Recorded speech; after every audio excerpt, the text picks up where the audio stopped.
ঈশান, আমি তোমাকে প্রচন্ড ভালোবাসি। আমি তোমাকে ছাড়া বাঁচতেই পারবো না। তুমি এই এঙ্গেজমেন্টটা করো না। হ্যাঁ বন্ধুরা, এমনটাই দেখা যাবে কুসুম সিরিয়ালের আজকের নতুন পর্বের আপডেটে। তো বিস্তারিত জানতে হলে ভিডিওতে লাইক দিয়ে পুরো ভিডিওটি দেখতে থাকো। কুসুম ধারাবাহিকের গল্পের শুরুতে থাকছে কুসুম যখন ঘর পরিষ্কার করতে করতে পুজোর সামনে দেখতে পায় দেবীমা ও ছোট সাহেবের চটি। তারপর দেবীমার চটিতে সে নিজে প্রণাম করতে থাকে। সে এটা ভাবতে থাকে সে তো দেবীমার সামনাসামনি তাকে প্রণাম করতে পারে না, তাই এই চটিটা পেয়েছে, এখানেই প্রণামটা করে নেয়। আজ তো দেবীমা ছোট সাহেবের জন্য নতুন একটা জীবন ফিরে পেয়েছে, এজন্য দেখা যায় সে অনেক খুশি। অন্যদিকে দেখা যায় ঈশানকে দেবলীনা একটা গিফট দিচ্ছে, আর গিফটটা খুলেই দেখতে পায় একটা কুকুরের দড়ি, আর তাদেরকে বেঁধে রাখা হয়। আর সেটা দেখে খুব রেগে গিয়ে ঈশান সেখান থেকে চলে যায়। দেবলীনা তখন অনেক হাসতে থাকে, আমি তো এমনভাবেই তোমাকে বেঁধে রাখবো ঈশান। এদিকে দেখা যায় এঙ্গেজমেন্টের সমস্ত দায়িত্ব নেয় আয়ুষ্মান, মানে ঘর সাজানো থেকে শুরু করে সবকিছুর দায়িত্ব তার। তারপরে দেখা যায় নতুন একটা ডিজাইন পছন্দ করে ইন্দ্রাণীকে দেখায়, সেই প্ল্যানই করা হয় বাড়িটা সাজানোর জন্য। অন্যদিকে দেখা যায় ঈশান প্রচন্ড ড্রিঙ্ক করতে করতে বলতে থাকে, মা তুমি মানুষ চিনতে পারলে না? দেবলীনা যে আসলে কতটা খারাপ, ওর সাথে যদি আমার বিয়েটা হয় তাহলে আমার পুরো জীবনটাই নষ্ট হয়ে যাবে। আমি তো এই বিয়েটা কোনো কিছুতেই হতে দেব না। এই এঙ্গেজমেন্টের আগেই আমি কোনো কিছু করে ফেলবো। তারপরে দেখা যায় কাকিমা মানে মীনাক্ষী আন্টি এসে বলতে থাকে, নিজের জীবনটা শেষ করে কি হবে, তার থেকে ভালো এই বিয়েটাই ভেঙে দে। ঈশান তখন বলতে থাকে, এই বিয়েটা আমি ভেঙে দেব? আমি যদি বলি বিয়েটা করব না তাহলে আমার কথাটা কে মানবে?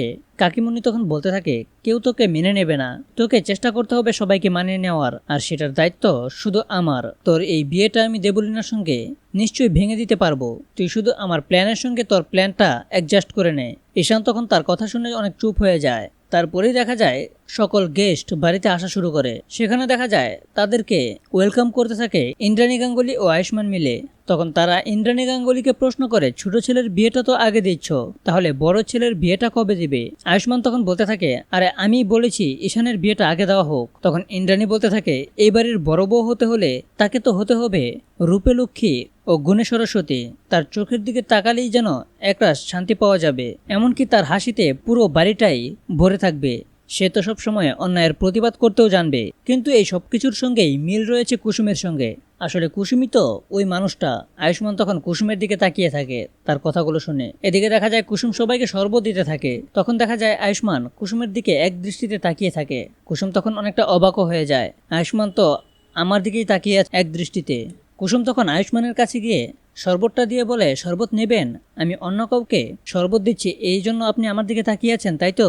আয়ুষ্মান তখন বলতে থাকে, না না, নো থ্যাঙ্কস। এটা বলেই ইন্দ্রাণীর বলা কথাগুলো ভাবতে থাকে আয়ুষ্মান, এবং কুসুমের দিকে সবসময় তাকিয়ে থাকে। সে মনে মনে এটাও ভাবতে থাকে কুসুমই সেই মানুষটা। অন্যদিকে দেখা যায় দেবলীনার বাড়ি থেকেও অনেক লোকজন চলে এসেছে। ঈশানের সঙ্গেই তার এঙ্গেজমেন্টটা হবে। কাকিমা ঘরে এসে ঈশানকে বলতে থাকে, এই এঙ্গেজমেন্টটাই তো কিছুতেই হতে দেব না, এই এঙ্গেজমেন্টটা আমি ভেঙে দেবই। তারপরে দেখা যায় ঈশান, দেবলীনা এবং যারা যারা ছিল বাইরে থেকে এসে ডান্স করানো শুরু করে দিয়েছে। তারপরে দেখা যায় একটা মেয়ে প্রচণ্ড কান্নাকাটি করতে করতে বলতে থাকে, ঈশান আমি তোমাকে অনেক ভালোবাসি, প্লিজ তুমি এই বিয়েটা করো না, তুমি এই এঙ্গেজমেন্টটা করো না। আমি তো তোমাকে প্রচণ্ড ভালোবাসি, আমি তোমাকে ছাড়া বাঁচতে পারবো না।